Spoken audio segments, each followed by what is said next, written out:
para los aliados victoriosos de la Segunda Guerra Mundial, mucho antes de que el ejército alemán capitulara en 1945, estaba claro que toda la sociedad alemana necesitaría ser purgada de las influencias y efectos nazis, y que los alemanes necesitarían ser reeducados en valores democráticos. Fue relativamente sencillo derogar las leyes nazis, eliminar los símbolos del régimen nacionalsocialista de la esfera pública, retirar de las bibliotecas los libros no deseados, borrar las esvásticas de formularios y documentos, y cambiar los nombres de las calles. Un problema mucho mayor era qué hacer con los aproximadamente 8,5 millones de miembros del partido nazi, NSDAP, y los muchos millones más de la población alemana de 70 millones que habían pertenecido a una organización nazi u otra. ¿Cómo desnazificarlos? Aproximadamente 8 millones de alemanes, o el 10% de la población, eran miembros del partido nazi. Las organizaciones relacionadas con los nazis también tenían un gran número de miembros, como el Frente Laboral Alemán, 25 millones, la Organización Nacional Socialista de Asistencia Popular, 17 millones, la Liga de Mujeres Alemanas, entre otras. Fue a través del partido y de estas organizaciones que se administró el Estado nazi, en el que participaron hasta 45 millones de alemanes. Además, el nazismo encontró un apoyo significativo entre los industriales, que producían armas o utilizaban mano de obra esclava, y los grandes terratenientes, especialmente los Junkers de Prusia. La primera dificultad era el enorme número de alemanes que podrían tener que ser investigados y, si se encontraba un apoyo al Estado nazi en un grado inaceptable, penalizados. En los primeros meses de la desnazificación, había un gran deseo de ser completamente minuciosos, de investigar a todos los sospechosos y de responsabilizar a todos los partidarios del nazismo. Sin embargo, se decidió que los números simplemente hacían que este objetivo fuera poco práctico. El Plan Morgenthau había recomendado que los aliados crearan una Alemania de posguerra con toda su capacidad industrial destruida, reducida a un nivel de subsistencia agrícola. Sin embargo, este plan pronto fue abandonado por considerarlo poco realista y, debido a sus medidas excesivamente punitivas, probablemente provocaría la ira y la agresión alemana.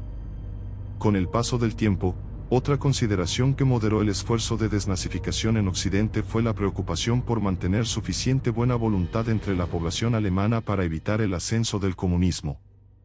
El proceso de desnazificación a menudo fue completamente ignorado por las potencias soviéticas y occidentales para los científicos alemanes y otros expertos técnicos, que fueron sacados de Alemania para trabajar en proyectos en los propios países de los vencedores o simplemente confiscados para evitar que la otra parte los tomara.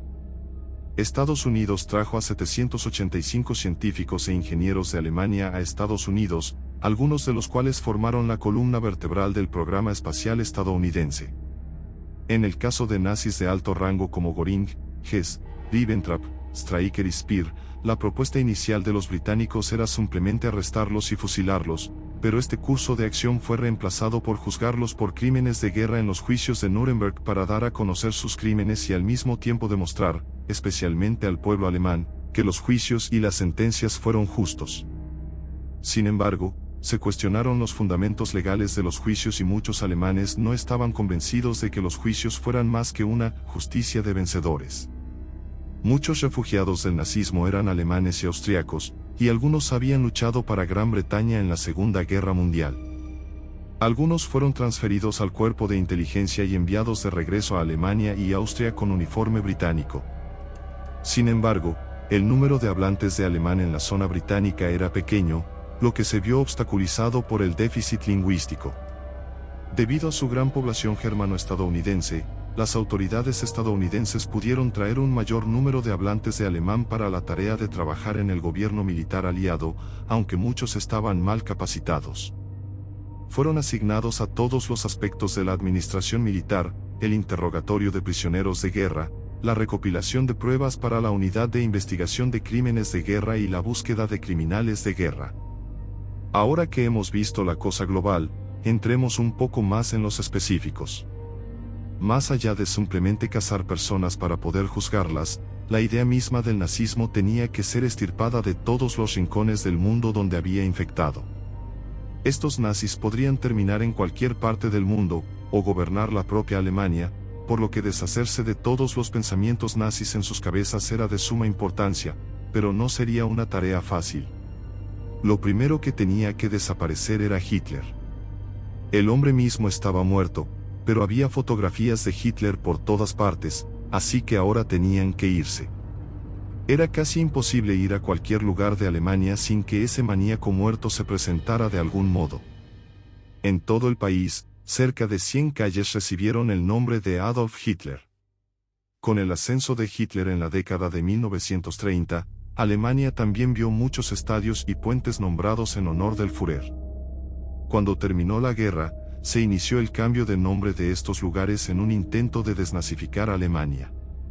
Al menos fue un comienzo. Puede que les sorprenda que incluso calles tan lejanas como Nueva York lleven el nombre de Hitler.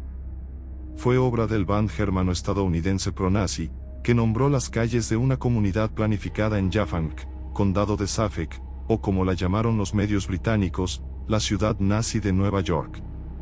Allí, la calle Adolf Hitler pasó a llamarse Park Street, la calle Goering pasó a llamarse Oak Street y la calle Goebbels pasó a llamarse North South Avenue. El cambio de nombre de estas calles se produjo antes del final de la guerra, pero después de la guerra hubo llamados a eliminar de esta zona cualquier cosa remotamente relacionada con los nazis. Debemos recordar, sin embargo, que los nazis contaron con apoyo en todo el mundo. El fascismo no era solo una enfermedad alemana, era una pandemia mundial. Incluso en Gran Bretaña, la Unión Británica de Fascistas alguna vez desfiló con orgullo, con la impresionante cifra de 40.000 miembros, antes de ser prohibida en 1940. Poner fin a la guerra no significó solo limpiar Alemania, el mundo entero tuvo que hacer un ajuste de cuentas. El alma del nazismo se había filtrado en los rincones de las culturas de todo el mundo, especialmente en las naciones ocupadas por los alemanes, donde algunas personas habían abrazado el nazismo de todo corazón. Esto estaba a punto de cambiar, si no por elección, si por la fuerza, y durante la desnazificación, los colaboradores en países como Bélgica, Noruega, Grecia y Yugoslavia no fueron tratados con amabilidad. En Noruega había miles de niños de la guerra, hijos de mujeres asociadas con los nazis. Una vez que los alemanes se fueron, no solo hubo juicios para los colaboradores, sino que estas mujeres fueron tratadas como una vergüenza para la humanidad, escupidas y llamadas traidoras y otros nombres terribles. 40 personas fueron ejecutadas, y miles de noruegos y no noruegos fueron declarados culpables de colaboración. A los prisioneros de guerra nazis en Noruega se les encomendó la tarea de limpiar los campos minados y, una vez que se les decía que habían terminado, se les obligaba a caminar por esos campos.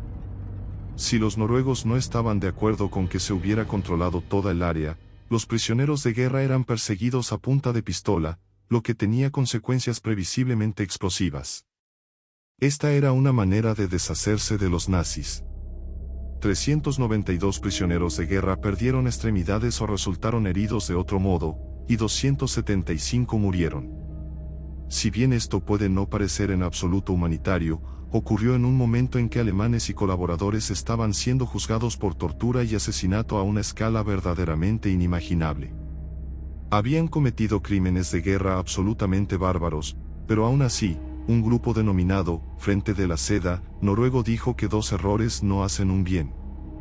Otro grupo llamado Frente de Hielo dijo que los nazis merecían todo lo que recibían. Esa era otra cosa acerca de la desnazificación, dividió a la gente sobre lo que se debería hacer con los nazis y sus simpatizantes. En Francia, por supuesto, había muchas purgas que realizar después de la caída del régimen de Vichy y el fin de la guerra. Muchos ciudadanos franceses colaboraron con los nazis, aunque solo fuera en pensamiento, no necesariamente en acción. El país celebró juicios bajo la *Epuration Legale *, o purga legal, que duró hasta 1949. Mientras cientos de miles de franceses colaboraron con los alemanes, 6.763 fueron condenados a muerte por traición, mientras que alrededor de 100.000 fueron castigados con degradación nacional, convirtiéndolos en ciudadanos de segunda clase. El héroe de la Primera Guerra Mundial, Philippe Pétain, que se convirtió en colaborador de los nazis en la siguiente guerra, fue objeto de una degradación nacional, al igual que uno de los novelistas franceses más célebres y controvertidos de la historia, Louis Ferdinand Céline, a menudo llamado un brillante escritor pacifista con desagradables opiniones antisemitas. Pero Francia también tuvo su llamada *Epuration Savage*, o purga salvaje, que se parecía mucho más a la noche de la purga del cine moderno. Incluso aquellos vagamente sospechosos de colaborar fueron humillados, golpeados y, en ocasiones, asesinados, incluidas mujeres que habían tenido relaciones con alemanes. Se cree que 105.000 personas fueron ejecutadas extraoficialmente. El historiador militar británico Anthony Beevor lo llamó un feo carnaval que recuerda al Antiguo Testamento y los horrores de la Edad Media, donde algunas personas parecían disfrutar de imponer castigos a veces mortales. Escribió, muchos de los castigadores habían sido pequeños colaboradores y trataron de desviar la atención de su propia falta de credenciales de resistencia. Sin embargo, los grupos de resistencia también podían ser despiadados con las mujeres. En Gran Bretaña, se dice que 1/3 de los civiles muertos en represalias eran mujeres. Particularmente odiados eran las miles, los paramilitares que ayudaron a los nazis a luchar y eliminar la resistencia francesa, colaborando a veces con el sádico jefe de interrogatorios nazi Klaus Barbie, la misma Barbie que, con la ayuda de la inteligencia estadounidense, escapó a Bolivia y más tarde dirigió actividades de inteligencia y operaciones de tortura para dictadores y cárteles de la droga. Aún así, muchos franceses estaban indignados y entristecidos por lo que les estaba sucediendo a esos hombres y mujeres acusados de ayudar a los nazis, especialmente si, como en un caso particular, la mujer solo había sido empleada de limpieza en una oficina militar alemana. Estos presuntos colaboradores no necesitaban ser desnazificados. Nunca fueron nazis, solo necesitaban un trabajo. Un académico llamó una vez a esto, la penitencia del colaborador, aunque en muchos casos, especialmente cuando había mujeres involucradas, el mal reemplazó al mal. La depuración de Francia no fue del todo justa. Algunos argumentaron que los colaboradores ricos y aquellos que se beneficiaron de la guerra continuaron sus vidas con normalidad, mientras que los pobres soportaron la mayor parte del sufrimiento.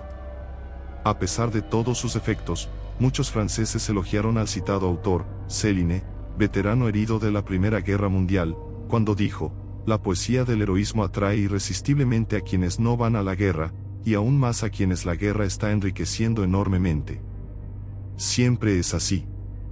Incluso cuando los peores nazis estaban a punto de ser ahorcados, o sentados en una celda de prisión, o incluso arrojados al Sena, aún quedaba por afrontar la esencia del nazismo. Eso también tenía que desaparecer, pero, ¿cómo se mata una creencia? Una cosa era deshacerse de los verdaderos nazis, pero otra era borrar la ideología nazi. Esta misma idea fue discutida durante una reunión de 2 semanas en la ciudad alemana de Potsdam entre líderes aliados. Antes de hablar un poco de la Unión Soviética, veamos algunas estadísticas muy interesantes. Los Estados Unidos llevaron a cabo encuestas de opinión en la zona americana de la Alemania ocupada. Tony Hood, en su libro, Postwar, A History of Europe since 1945, extrajo y utilizó algunas de ellas. En los años 1945 a 1949, la mayoría afirmó que el nazismo era una buena idea pero mal implementada.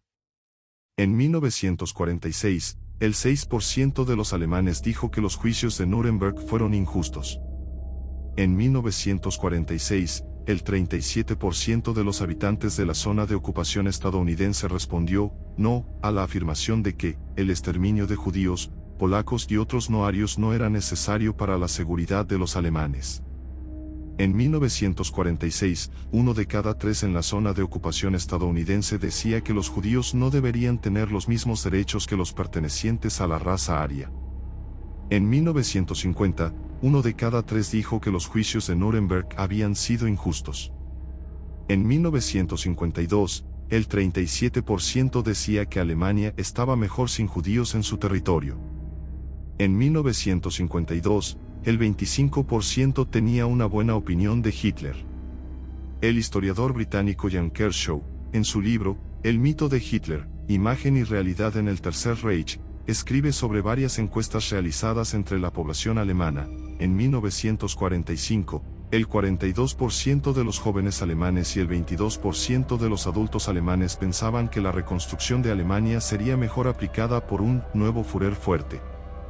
En 1952, el 10% de los alemanes pensaba que Hitler era el mayor estadista y que su grandeza solo sería reconocida más tarde, y el 22% pensó que había cometido algunos errores, pero aún así era un excelente líder.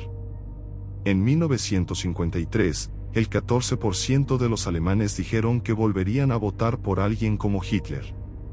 Volviendo al tema principal, en la conferencia de Potsdam estuvieron presentes el primer ministro de la Unión Soviética, Joseph Stalin, los primeros ministros anteriores y actuales del Reino Unido, Winston Churchill y Clement Attlee, así como el presidente de los Estados Unidos, Harry Truman. A pesar de sus diferencias, tuvieron que llegar a algunos acuerdos sobre Alemania y qué se debería hacer con ella. Era un país que acababa de ser devastado, o al menos muchas de sus principales ciudades, como Berlín, Dresde, Colonia, Essen, Dortmund, Hamburgo, Hannover, Würzburg y Nuremberg, habían sido devastadas. Alrededor de unas 7 millones de alemanes habían huido en 1945, y los alemanes estaban siendo expulsados de otros países, cuando no encarcelados o incluso asesinados. El país estaba sumido en un caos total y era necesario gestionarlo. En la conferencia se acordó dividir Alemania en 4 zonas de ocupación aliadas. El noreste de Alemania estaría controlado por la Unión Soviética, mientras que el sudeste de Alemania estaría controlado por Estados Unidos. El suroeste de Alemania pasó a Francia y el noroeste de Alemania pasó a manos de los británicos. Los 4 partidos acordaron que solo se podría formar un gobierno alemán si los 4 coincidían en que dicho gobierno era aceptable para todos los partidos. El Berlín bombardeado, justo en medio de la zona de ocupación soviética, también quedó dividido en 2. Alemania se había convertido en un país dividido, y cada zona de ocupación tenía sus propias ideas sobre la desnazificación y sobre qué hacer con los millones de ciudadanos alemanes sin hogar y desempleados. La Unión Soviética también estaba en una lucha con los estadounidenses y, en menor medida, con los británicos para encontrar a los mejores alemanes, incluidos muchos nazis, con fines científicos y de inteligencia. Volveremos a este tema más adelante. No estaban de acuerdo en muchos temas. Los soviéticos adoptaron una línea mucho más dura que las otras 3 naciones. Por ejemplo, los soviéticos persiguieron a los terratenientes alemanes, incluso a los no nazis, y confiscaron sus propiedades. En otras áreas, dijeron que los partidos políticos alemanes tenían que ser parte de una coalición comunista, lo que generó muchas críticas de Estados Unidos y el Reino Unido, ya que sabían que Stalin tenía grandes ideas sobre la expansión del comunismo. Los británicos, franceses y estadounidenses, al ver lo que había sucedido después de la Primera Guerra Mundial, fueron más indulgentes en lo que respecta a las reparaciones.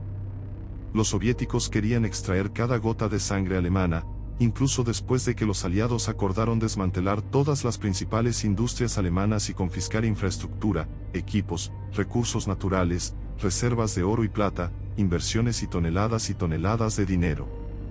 Al fin y al cabo, era culpa de Alemania, al menos tal y como lo veían los soviéticos, ya que Alemania había iniciado toda esta situación. Sin embargo, cuando Alemania se desintegró y estaba siendo dividida por las naciones aliadas, algunos alemanes recordaron con nostalgia los tiempos en que Adolf Hitler les prometió el mundo. Y muchos no solo lo recordaron, sino que actuaron en consecuencia. Empezaron a surgir problemas, especialmente entre los jóvenes nazis, algo de lo que los aliados eran muy conscientes. Los soviéticos tenían su propia manera de hacer las cosas, lo que llevó a su retirada del Consejo de Control Aliado. Este era un organismo rector de todas las zonas ocupadas, que regulaba lo que sucedía en la Alemania de la posguerra. Crearon un conjunto de nuevas leyes, una de las cuales fue la Ley número 2, que prohibía explícitamente a cualquiera intentar recuperar el Partido Nacionalsocialista. No se pudo formar nada ni remotamente cercano al partido nazi, e incluso prohibieron el ejercicio atlético si se consideraba un tipo de entrenamiento militar. Según otra directiva, los nazis no podían trabajar en industrias importantes ni realizar trabajos en la administración pública. Los alemanes tampoco podían contribuir al canon de la literatura y la propaganda nazis. Los libros nazis, por supuesto, fueron destruidos, lo que de hecho generó algunas críticas. El 27 de mayo de 1946, la revista Time escribió: para reeducar a Alemania, los aliados adoptaron la semana pasada un dispositivo típicamente nazi. El comité coordinador de los 4 poderes decidió eliminar toda la literatura, el material de museos y bibliotecas, los periódicos, las películas y los monumentos conmemorativos de guerra que eran antidemocráticos, militaristas y nazis. También persiguieron las pinturas que Hitler había quemado y prohibieron los libros y pinturas que odiaba, que según él eran decadentes y no eran buenos para el alma alemana. En su lugar, hizo que los artistas pintaran lo que él consideraba buenas y saludables pinturas. Estas pinturas a menudo representaban pueblos rurales tranquilos y puestas de sol, no solo escenas de batalla relacionadas con los arios, ya que decían que contenían el espíritu nazi, y la desnazificación significaba que debían desaparecer. Una orden declaraba que cualquier arte, que pudiera tender a revitalizar el espíritu nazi o el militarismo alemán, debía ser destruido o secuestrado. Un investigador explicó más tarde: miles de pinturas fueron destruidas y 8.722 fueron enviadas a depósitos militares en Estados Unidos. En 2007, se informó que el Pentágono todavía tenía alrededor de 450 pinturas que un artículo de prensa llamó la colección oculta de arte nazi del ejército estadounidense. En cuanto al resto, quién sabe a dónde fueron. Parece que los prolíficos saqueadores del arte nazi fueron saqueados en nombre de la desnazificación. Los 4 partidos también redactaron la Ley 10, relativa al castigo de los culpables de crímenes de guerra, crímenes contra la paz y contra la humanidad. La ley establecía que, si alguien es solicitado para ser juzgado en una zona distinta de aquella en la que se encuentra, debe ser trasladado a esa zona en lugar de ser enviado fuera de Alemania, a menos que exista un acuerdo para que regrese a esta zona después del juicio en otro lugar. La responsabilidad y culpa colectiva fue otro aspecto importante. Las ideas de culpa y castigo colectivo no se originaron en el pueblo de Estados Unidos y el Reino Unido, sino en niveles superiores de política. Solo al final de la guerra el público estadounidense atribuyó responsabilidad colectiva al pueblo alemán. El documento político más notable que contiene elementos de culpa y castigo colectivos es el JCS 1067 de principios de 1945. Con el tiempo, las horribles imágenes de los campos de concentración endurecerían la opinión pública y la acercarían más a la de los responsables políticos. Ya en 1944, destacados formadores de opinión estadounidenses iniciaron una campaña de propaganda interna, que continuaría hasta 1948, que abogaba por una paz dura para Alemania, con el objetivo particular de poner fin al aparente hábito en Estados Unidos de ver a los nazis y al pueblo alemán como entidades separadas.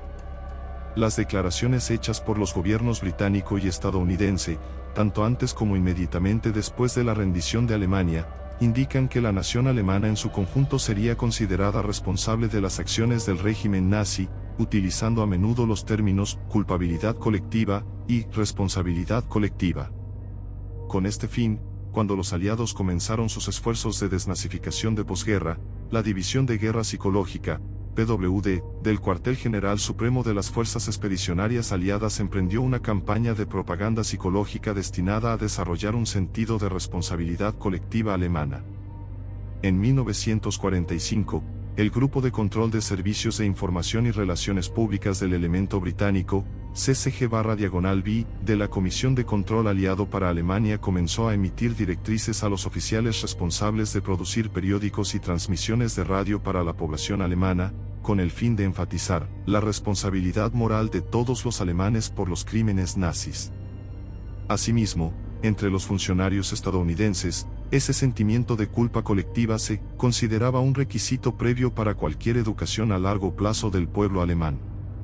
Utilizando la prensa alemana, que estaba bajo control aliado, así como carteles y folletos, se llevó a cabo un programa diseñado para familiarizar a los alemanes comunes y corrientes con lo que había ocurrido en los campos de concentración. Un ejemplo de ello fue el uso de carteles con imágenes de víctimas de campos de concentración acompañadas de textos como «Eres culpable de esto» o «Estas atrocidades, tu culpa». El escritor inglés James Stern relató un ejemplo ocurrido en una ciudad alemana poco después de la rendición alemana. Una multitud se reúne alrededor de una serie de fotografías que, aunque inicialmente parecen representar basura, revelan cuerpos humanos muertos. Cada fotografía tiene una leyenda. ¿Quién es culpable? Los espectadores guardan silencio, parecen hipnotizados, y finalmente se van uno a uno. Posteriormente, los carteles se reemplazan con fotografías más claras y carteles que proclaman: esta ciudad es culpable. ¿Tú eres culpable? El texto introductorio de un folleto publicado en 1945 por la Unidad de Información de Guerra estadounidense, Amerikanischen Kriegsinformationssat, titulado Bildbericht US 5 Konzentrationslagern reporte fotográfico de 5 campos de concentración, contenía esta explicación del propósito del folleto. Miles de alemanes que vivían cerca de estos lugares fueron llevados a los campos para ver por sí mismos qué crímenes se cometieron en su nombre. Pero a la mayoría de los alemanes no les resulta posible ver un campo de concentración. Este reportaje pictórico está destinado a ellos. Aunque las 4 zonas de ocupación aliada en Alemania después de la Segunda Guerra Mundial trabajaron juntas en algunos aspectos, cada una tenía sus propios métodos de desnazificación. Los estadounidenses, en particular, parecieron poner más esfuerzo en este proceso.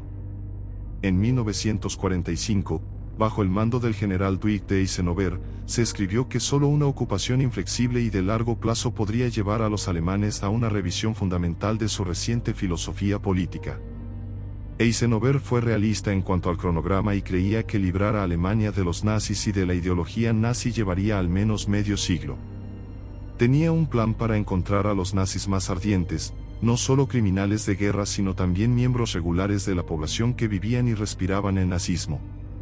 La posición estadounidense era que si alguien hubiera sido miembro del partido nazi desde el comienzo del ascenso de Hitler, probablemente no estaría dispuesto a abandonar la ideología. Este grupo incluía a más de unas 5 millones de personas. Sin embargo, había muchas personas que no eran nazis fervientes, pero que se habían unido al partido y podían aceptar o abandonar el nazismo. Los aliados acordaron dividir a estas personas en 5 categorías: infractores graves, infractores menores, seguidores y personas exoneradas. Las personas exoneradas eran libres de hacer lo que quisieran, mientras que otras categorías se enfrentaban a restricciones laborales y de viaje, periodos de libertad condicional o, en el caso de los infractores y los infractores graves, a prisión e incluso a la pena de muerte. Cuando el Cuerpo de Contrainteligencia de Estados Unidos, CIC, se ponía en contacto con un alemán, este probablemente sabía que estaba en problemas. Esta agencia de inteligencia, que más tarde se convertiría en la CIA, jugó un papel crucial en la desnazificación y llevó a cabo muchas operaciones encubiertas que solo salieron a la luz décadas después de la guerra. Incluso aquellos que no eran nazis reaccionaron a menudo mal ante la desnazificación. Algunos se sentían avergonzados de su país, otros estaban molestos por la pérdida de la guerra y muchos, especialmente los pobres, no veían esperanza en sus vidas. También había nazis enojados con planes para un resurgimiento del nazismo. Pocos aliados sintieron pena por ellos, especialmente aquellos que habían visto los horrores de los campos de concentración y perdido a familiares allí. En una carta fechada el 15 de mayo de 1945, se informó al ejército estadounidense que la nación alemana debe ser obligada a probar hasta las últimas consecuencias la absoluta amargura de la humillación y la derrota. Sin embargo, no todos los alemanes eran culpables de crímenes, y los estadounidenses tenían el desafío de no convertirse en monstruos mientras luchaban contra monstruos.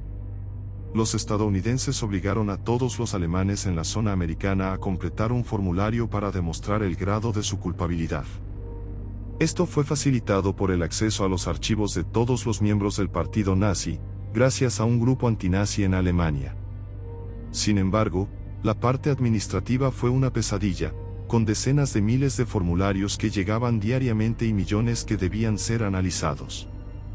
A finales de 1945, alrededor de 3,5 millones de ex-nazis todavía esperaban su liberación de los estadounidenses, lo que significaba que no podían hacer casi nada, ni siquiera conseguir un trabajo. Alemania quedó parcialmente desintegrada debido a esto, con muchas personas incapaces de reparar la infraestructura dañada y personas inocentes sin alimentos. En medio de este caos, los estadounidenses arrestaron a decenas de miles de personas y restringieron a muchas otras al trabajo manual. En la mayoría de los casos, los delitos no se consideraron lo suficientemente graves como para adoptar medidas severas. Los estadounidenses permitieron que los sospechosos de simpatizar con los nazis hicieran que personas testificaran en su favor, lo que a menudo resultaba en certificados de exoneración, conocidos como Persisschein. Sin embargo, muchos alemanes también adquirieron certificados falsos en el mercado negro. Para los estadounidenses, gobernar otra nación e investigar a millones de personas fue una lucha enorme. Los otros 3 países ocupantes tenían similitudes con los estadounidenses en sus intentos de desnazificación. En la zona soviética, muchos alemanes temían la posibilidad de ser internados en campos e intentaron escapar a otras zonas. Las atrocidades, particularmente contra las mujeres, eran comunes, y en 1946, el coronel Francis P. Miller testificó ante el Congreso sobre la desintegración moral entre las tropas estadounidenses, dañando el prestigio estadounidense. Si bien algunos estaban involucrados en actividades delictivas, admitió que se trataba de una minoría, no de la mayoría. Las tropas de todos los ejércitos aliados también cometieron atrocidades. A pesar de las manzanas podridas, hubo organizaciones humanitarias estadounidenses que ayudaron a los alemanes. Todos los ejércitos aliados cometieron atrocidades contra los alemanes. Algunos soldados estadounidenses buscaron novias alemanas, y la confraternización, o Goin-Fratin, podría causar problemas. Muchas mujeres recurrieron a la prostitución, lo que aumentó las enfermedades venéreas entre las tropas estadounidenses, lo que llevó a experimentos humanos infames como el estudio de sífilis de Tuskegee. La mala conducta de las tropas estadounidenses en Alemania fue noticia en casa, y el New York Times informó sobre fallas en el programa de desnazificación y otros problemas. Aunque algunos soldados aliados estuvieron involucrados en actividades poco éticas, los británicos fueron considerados menos estrictos que los soviéticos y los estadounidenses, a menudo debido a problemas económicos y logísticos. Los franceses eran aún menos estrictos, permitiendo que los exmiembros menores del partido nazi continuaran con sus vidas. La desnazificación fue difícil de administrar, y las zonas británica y francesa se convirtieron en refugios para quienes temían represalias. Gran Bretaña y Francia no persiguieron a nadie menor de 18 años, a pesar de que Hitler había adoctrinado a muchos jóvenes. En 1936, Hitler creó grupos de jóvenes nazis, que continuaron siendo peligrosos durante la desnazificación. En junio de 1946, el CIC desmanteló un grupo de jóvenes hitlerianos armados en Schwäbisch Gmünd. El líder, Siegfried Kabes, fue arrestado y condenado a muerte. El CIC desmanteló muchos grupos similares en varias operaciones, confiscando armas y arrestando a miles de sospechosos. Cuando los soviéticos instalaron regímenes comunistas en Europa, los estadounidenses y los británicos temieron lo peor, lo que llevó a Winston Churchill a hablar de un telón de acero soviético. Así comenzó la Guerra Fría, desviando recursos de la desnazificación hacia cuestiones de espionaje e inteligencia.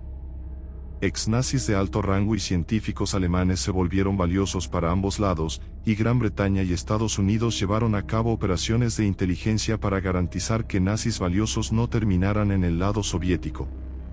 La fusión de las zonas británica y estadounidense reflejó la creciente división de la Guerra Fría, creando una nueva era de espionaje y operaciones encubiertas. Incluso cuando intentaron desnazificarse, las prioridades aliadas comenzaron a centrarse más en la emergente competencia global entre Occidente y la Unión Soviética. Como se mencionó anteriormente, fue el CIC el que capturó al interrogador nazi de la Gestapo, Klaus Barbie. Según las leyes de la alianza, se suponía que sería entregado a los franceses, pero los estadounidenses decidieron que era útil y lo pusieron en nómina. Los británicos lo encontraron primero, pero terminó trabajando con los estadounidenses, algo por lo que el Departamento de Justicia tuvo que disculparse años después. Un documento desclasificado revela que en 1951, el CIC patrocinó su fuga a Sudamérica a través de una línea de ratas que operaba a través de Italia. Barbie, como muchos otros nazis, podría ser útil trabajando para la inteligencia estadounidense. Para entonces, los esfuerzos aliados de desnazificación casi habían terminado, al menos oficialmente. Todavía capturaron a los nazis, pero por diferentes razones. En la Operación Bladstone, Estados Unidos buscó nazis en la zona soviética y los contrató para trabajar en lugares como América Latina, donde Estados Unidos derrocaría a gobiernos de izquierda durante la Guerra Fría. Un documento desclasificado del CIC afirma que estos nuevos espías nazis serían aptos para la guerra psicológica, la subversión, el sabotaje y operaciones diversas como el asesinato, la captura de objetivos y el rescate de aviadores aliados. El New York Times informó que se contrató a casi 1.000 criminales de guerra nazis, algunos de los cuales vivían en Estados Unidos con nuevos nombres. En la Operación Paperclub, alrededor de 1.800 científicos alemanes, algunos miembros o líderes del partido nazi, trabajaron en proyectos científicos estadounidenses. Era mejor que estuvieran en Estados Unidos que en la Unión Soviética, que también intentó capturar y emplear a nazis inteligentes. El CIC literalmente recogió a estos científicos de las calles y los llevó a Estados Unidos. Una orden dada a un científico alemán explicaba que debía presentarse con su familia y su equipaje al día siguiente al mediodía. No era necesario traer ropa de invierno, pero sí documentos familiares y joyas. La misión Alsos, iniciada en 1943 y continuada después de la guerra, involucró a británicos y estadounidenses trabajando juntos para encontrar científicos alemanes útiles, especialmente aquellos involucrados en armas biológicas, químicas y nucleares. La desnazificación se convirtió en algo diferente. En la Operación Tablero de Selección, los británicos y los estadounidenses reclutaron a ex-nazis conocidos por ser muy anticomunistas. El plan era mentir y prometer apoyo para formar un gobierno en Alemania, siempre y cuando ayudaran a luchar contra los soviéticos. Se contrató a criminales de guerra alemanes para ayudar a encontrar otros criminales de guerra que pudieran acudir a los soviéticos. En una operación, 50 nazis fueron arrestados, y cuando Ebeling, uno de los reclutados, ya no era útil, fue asesinado por un agente británico. En 1946, el CIC contrató a Hildegard R. Springer, también conocida como agente Hanif, quien recopiló inteligencia política sobre los comunistas en Alemania. Eugen Fischer y Anton Mahler, dos altos funcionarios de la Gestapo, también fueron empleados por el CIC tras el proceso de desnazificación. Ambos fueron internados en campos, pero terminaron recibiendo antecedentes limpios después de aceptar trabajos en el CIC. Sin embargo, Fischer se convirtió en un problema de seguridad para la organización y ambos fueron arrestados nuevamente en 1949, solo para escapar.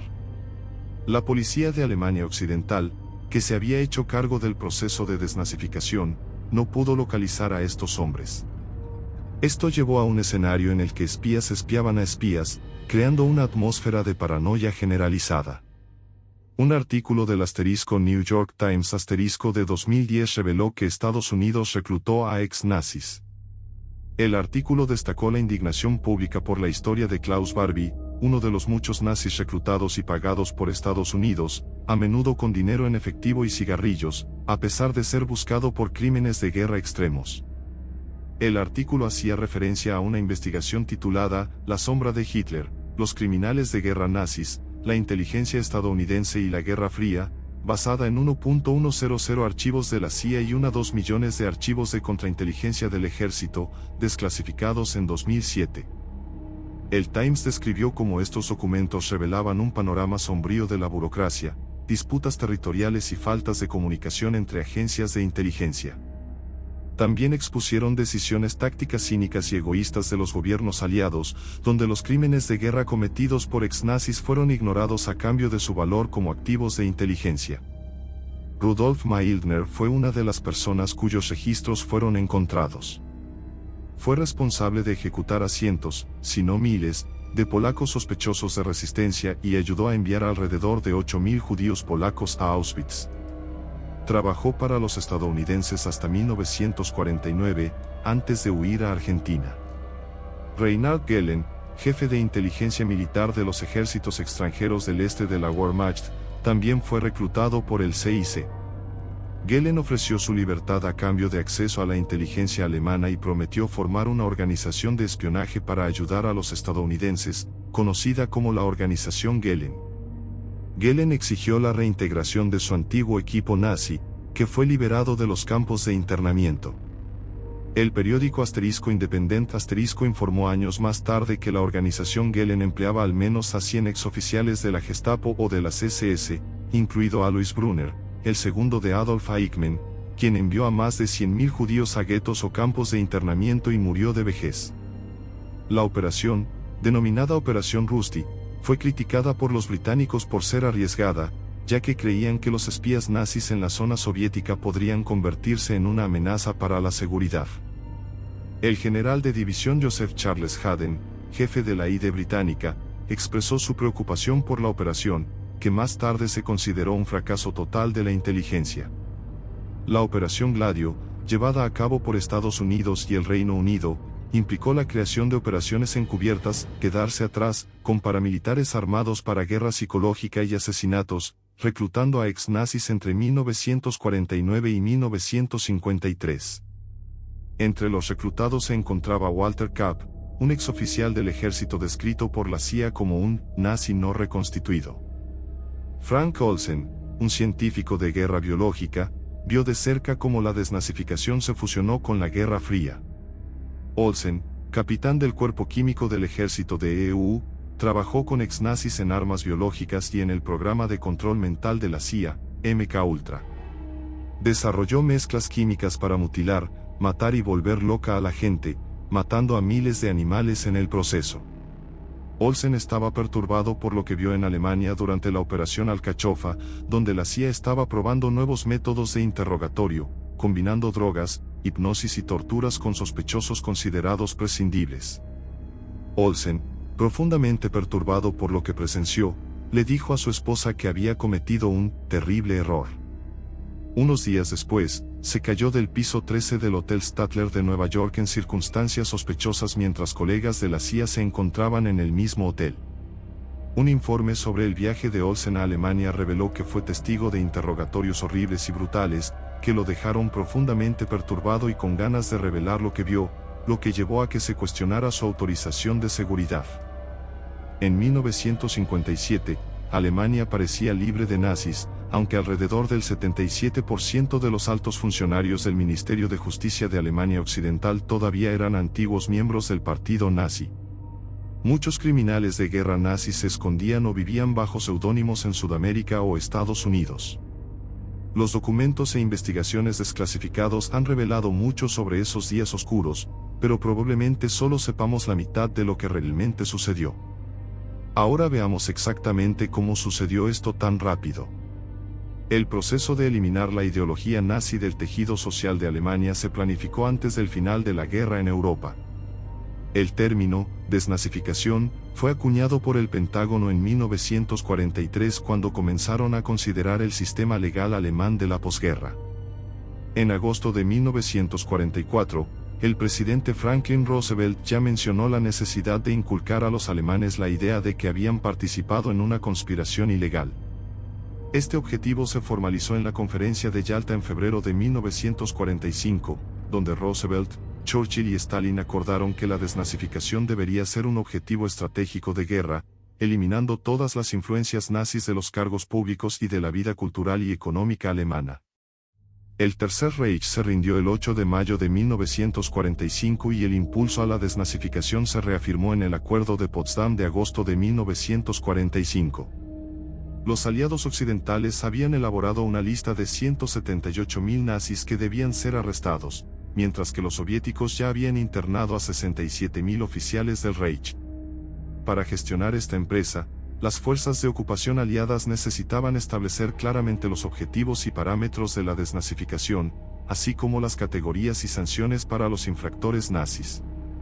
Según un memorando del Departamento de Estado de Estados Unidos de julio de 1945, los objetivos del programa de desnazificación incluían el arresto de líderes nazis y otras personas peligrosas para la ocupación aliada, la exclusión de miembros del partido nazi de cargos públicos y puestos de responsabilidad en empresas privadas, la erradicación de las leyes nazis, la disolución del partido nazi y sus organizaciones afiliadas, la eliminación de toda la propaganda nazi, incluidos símbolos, banderas e himnos, y la eliminación total de la ideología nazi de los medios de comunicación, el sistema educativo y las instituciones religiosas alemanas.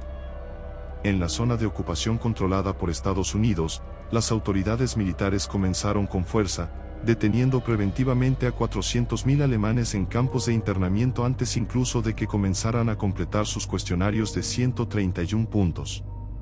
Sin embargo, a medida que los tribunales y las comisiones comenzaron a aplicar el debido proceso, se hizo evidente que distinguir a los miembros de base del partido de los infractores más graves no era una tarea fácil. El ejército estadounidense tenía acceso a registros excelentes, ya que los nazis eran notoriamente buenos manteniendo registros. Las tropas de ocupación en Múnich descubrieron el registro completo del partido, con los nombres de 12 millones de miembros titulares de tarjetas. Sin embargo, según el Centro de Historia Militar del Ejército de Estados Unidos, fue en los márgenes grises de la desnazificación donde la cuestión de quiénes y qué nazis eran plagaba al gobierno militar. La autoridad de ocupación militar tuvo que examinar a estos 12 millones de personas, tratando de identificar a los peores delincuentes. Resultó que muchos de estos 12 millones de nazis tenían formación, experiencia, energía, afabilidad y no tenían un mal historial político.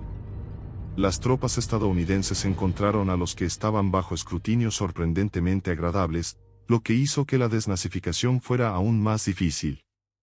Un funcionario estadounidense de alto rango comentó que si todos los nazis fueran extremadamente desagradables y groseros, la desnazificación habría sido fácil. Por otra parte, muchos alemanes que no eran miembros formales del partido cayeron en dos categorías: aquellos lo suficientemente valientes como para resistir la ideología nazi y aquellos que habían solicitado ser miembros pero fueron rechazados. Curiosamente, los primeros tampoco estaban interesados en cooperar con los aliados, y los segundos probablemente no eran los mejores miembros de la sociedad. Si se hiciera una purga general de cualquier asociado con el nacionalsocialismo, en palabras del Centro de Historia Militar del Ejército de Estados Unidos, tendrían que gobernar el país con ancianos hasta que la siguiente generación creciera. El número de políticos aceptables, de entre 20 y 50 años, formados y competentes, era extremadamente reducido. Además, el programa requería un enorme aparato burocrático que los aliados no podían gestionar. Solo en la zona controlada por Estados Unidos, las comisiones y los tribunales tuvieron que revisar la asombrosa cifra de 10 millones de cuestionarios. Aunque reclutaron personal local para dirigir los tribunales, la mano de obra capacitada era escasa y muchos alemanes se mostraban reacios a imponer duras sanciones a sus conciudadanos. Los acusados en los tribunales encontraron una salida conveniente: podían obtener fácilmente declaraciones juradas firmadas por sacerdotes, amigos o vecinos, certificando que eran simplemente seguidores de base o que podían ser exonerados. Esto creó una industria que producía estas declaraciones para la venta, conocidas como Persilschein, en referencia a la marca de detergente Persil, que limpiaba la reputación del acusado. Al final, las autoridades estadounidenses no pudieron hacer frente a la burocracia asociada con la desnazificación y, con el aumento de las tensiones entre los soviéticos y los Estados Unidos, la atención se centró en la rápida recuperación económica de Alemania. El 5 de marzo de 1946, las tareas de desnazificación fueron transferidas formalmente a las autoridades alemanas reconstituidas, algo que los británicos habían hecho unos meses antes. En las zonas de ocupación británica y francesa, los gobiernos militares locales adoptaron un enfoque pragmático, dando prioridad a la eficiencia de la administración y la economía locales. Las autoridades francesas fueron las más relajadas y permitieron a los nazis que vivían en otras zonas moverse y reanudar el trabajo en sus áreas ocupadas. Por ejemplo, alrededor de 3/4 partes de los profesores del país fueron despedidos después de la guerra, pero la mayoría fueron rápidamente recontratados en la zona francesa. Esto se reflejó en la mayoría de las industrias de la zona francesa. En total, los franceses etiquetaron solo a 13 personas en su región como delincuentes graves. La desnazificación también se practicó en muchos países que estaban bajo ocupación alemana, incluidos Bélgica, Noruega, Grecia y Yugoslavia, a medida que se establecían regímenes satélites en estos países con el apoyo de colaboradores locales. En Grecia, por ejemplo, se crearon tribunales especiales de colaboradores después de 1945 para juzgar a antiguos colaboradores. Los 3 primeros ministros, colaboradores, griegos fueron declarados culpables y condenados a muerte o cadena perpetua. Otros colaboradores griegos, tras la retirada alemana, sufrieron represión y humillación pública, además de ser juzgados, principalmente acusados de traición. Sin embargo, en el contexto de la incipiente guerra civil griega, la mayoría de las figuras bélicas de la administración pública, la gendarmería griega y los famosos batallones de seguridad se integraron rápidamente en el establishment fuertemente anticomunista de la posguerra. Un intento de prohibir la esvástica en toda la Unión Europea a principios de 2005 fracasó tras las objeciones del gobierno británico y otros.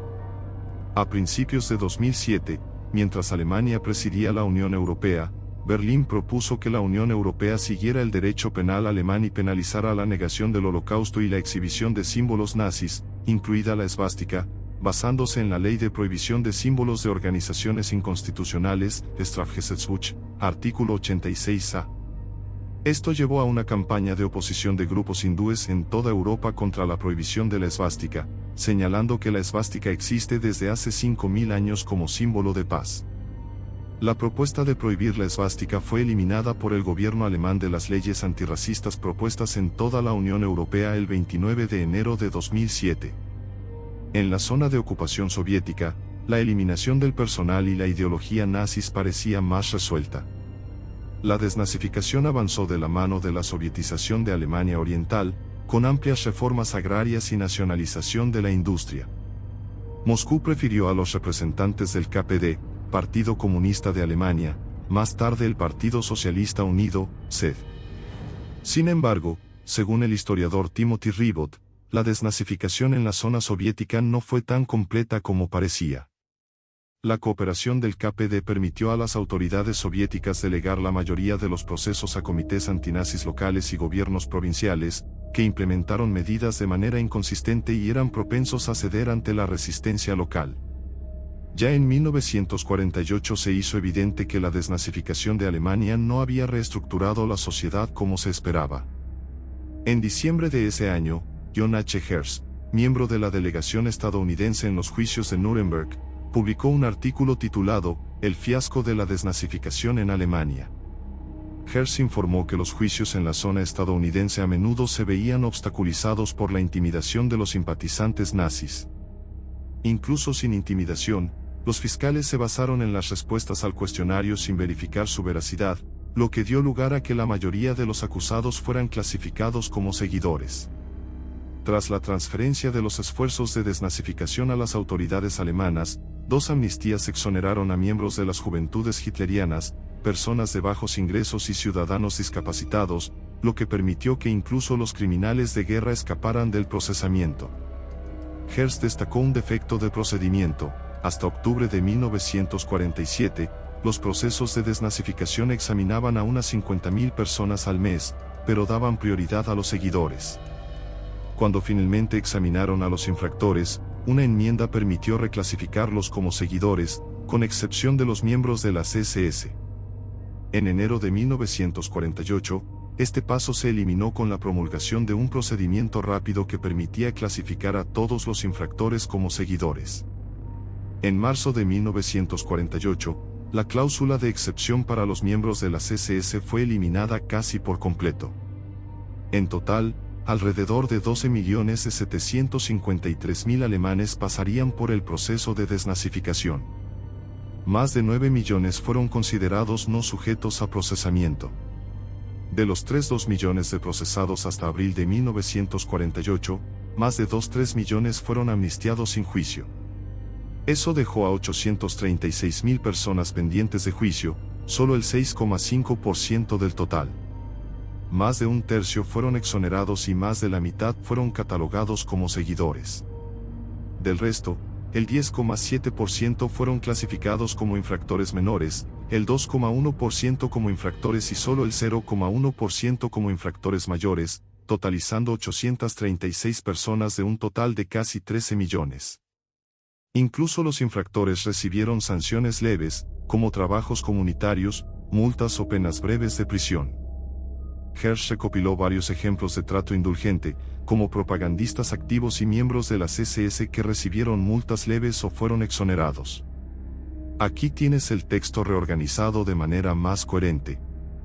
En resumen, la desnazificación no logró sus objetivos originales, y muchos nazis escaparon de castigos severos y regresaron a la vida pública. Al comienzo de este video, preguntamos cómo Alemania y Austria se desnazificaron tan rápidamente después de la Segunda Guerra Mundial, considerando las profundas raíces de la ideología nazi en la sociedad. La respuesta es multifacética. Por un lado, las sociedades debían actuar rápidamente para reconstruir sus economías y afrontar los desafíos de la Guerra Fría, alentando a todos a colaborar. Las atrocidades cometidas por los nazis durante la guerra también ayudaron a convencer a muchos de repensar sus creencias. Por otro lado, podemos reconocer que el proceso fue rápido porque fracasó en gran parte de lo que se pretendía lograr. Limpiar un régimen tan malvado fue un desafío logístico, y los aliados y las instituciones locales estaban mal preparados y poco motivados para hacerlo. Con la desaparición del partido nazi y el surgimiento de la nueva amenaza soviética, Alemania Occidental necesitaba ser fuerte para ayudar a combatir esta amenaza. En este contexto, los exnazis y muchas personas prominentes en Japón cumplirían mejor estos objetivos en sus áreas de especialización que en prisión o siendo ejecutados. La Operación Paperclub, como hemos visto, es un episodio muy conocido de la Guerra Fría. Sin embargo, menos conocida es la versión soviética de este proyecto, llamada Operación Osoviakim, que trasladó a más de 2.500 científicos alemanes a la URSS. La operación comenzó en abril de 1946, cuando Mikhail Kaganovich, ministro soviético de Industria Aeronáutica, ordenó la reubicación de la industria aeronáutica y de motores alemana. El 13 de mayo de 1946, el Ministerio del Interior, MVD, decretó el traslado de 2.000 expertos alemanes hasta finales de año, centrándose en científicos y técnicos implicados en proyectos de ingeniería aeronáutica y de cohetes. Los soviéticos fundaron instituciones como el Instituto Nordhausen y el Instituto de Berlín para continuar el trabajo de los mejores científicos del Reich.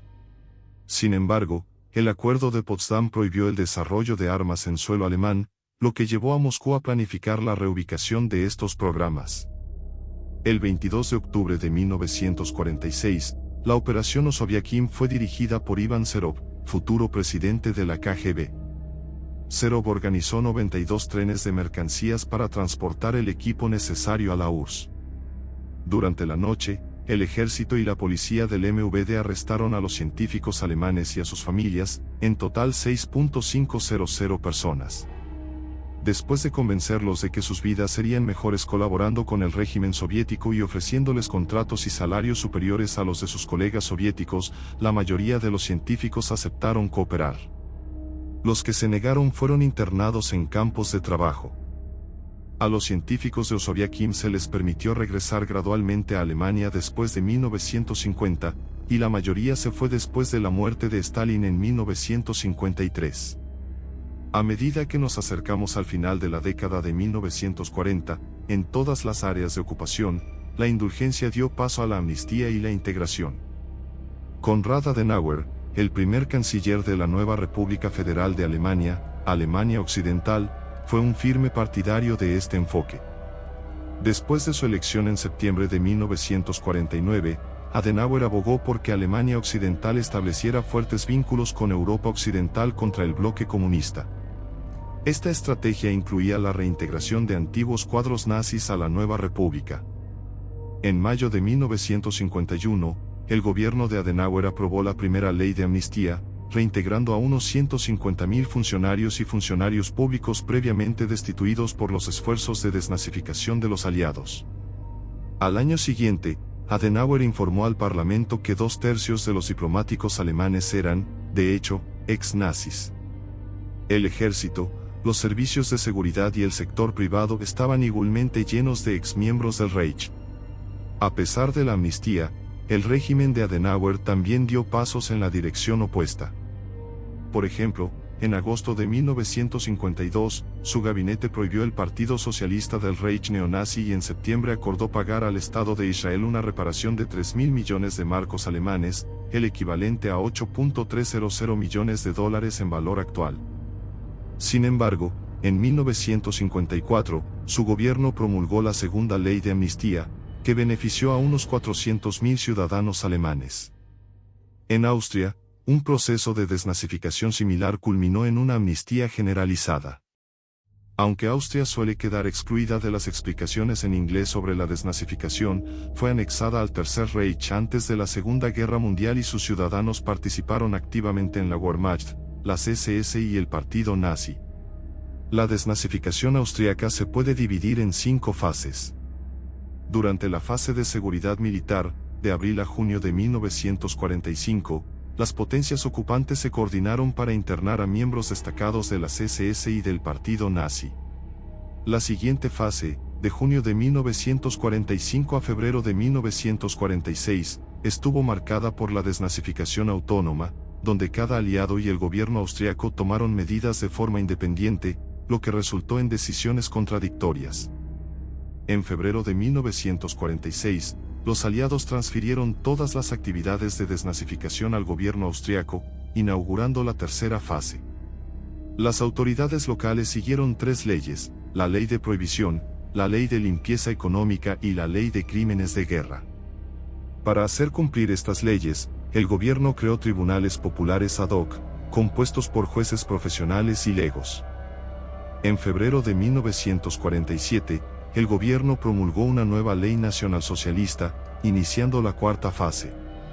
La quinta y última fase, de 1948 a 1957, se conoce como la era de las amnistías. La primera de ellas se refería al *Minderbelastet*, menos incriminado, y se aplicó al 90% de los miembros registrados del Partido Nacionalsocialista Austriaco. La amnistía de *Minderbelastet* puso fin efectivamente a importantes intentos de desnazificación en Austria, y cada potencia aliada consolidó sus influencias locales durante la Guerra Fría. Sin embargo, los tribunales populares austríacos continuaron funcionando hasta diciembre de 1955 y emitieron 13.676 sentencias. De 1955 a 1957, los tribunales dictaron 39 sentencias, de las cuales solo 18 fueron condenatorias.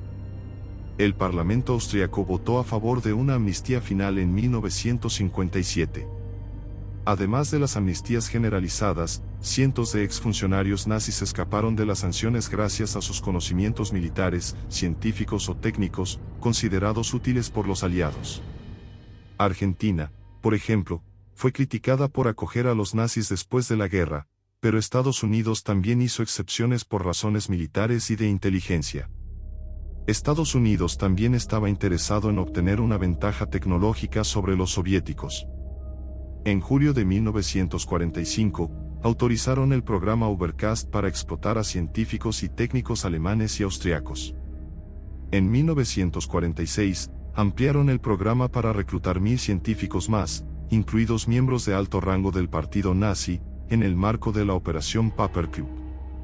De 1945 a 1955, las operaciones Overcast y Paperclub ayudaron a reubicar a 765 científicos, ingenieros y técnicos en los EUU, de los cuales hasta el 80% eran exmiembros del partido nazi. Para concluir, el fin del proceso de desnazificación se dio de la siguiente manera: debido a que los estadounidenses consideraban que la desnazificación era ineficaz y contraproducente, no se opusieron a los planes del canciller de Alemania Occidental, Konrad Adenauer, de poner fin a los esfuerzos de desnazificación. La intención de Adenauer era cambiar la política del gobierno en materia de reparación e indemnización a las víctimas del régimen nazi, *Wiedergutmachung*, afirmando que los principales culpables ya habían sido procesados. En 1951, se aprobaron varias leyes que pusieron fin a la desnazificación.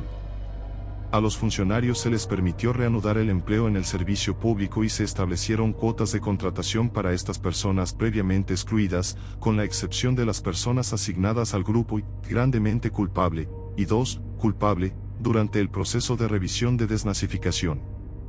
También se aprobaron varias leyes de amnistía que afectaron a unas 792.176 personas. Entre los indultados se encontraban personas con sentencias de 6 meses, 35.000 personas con sentencias de hasta 1 año y más de 3.000 miembros del personal de la SA, las SS y el partido nazi que participaron en el arrastre de víctimas a prisiones y campos, otros 20.000 nazis condenados por actos contra la vida, presumiblemente asesinato, 30.000 condenados por causar lesiones corporales, y 5.200 que cometieron delitos y faltas en el cargo.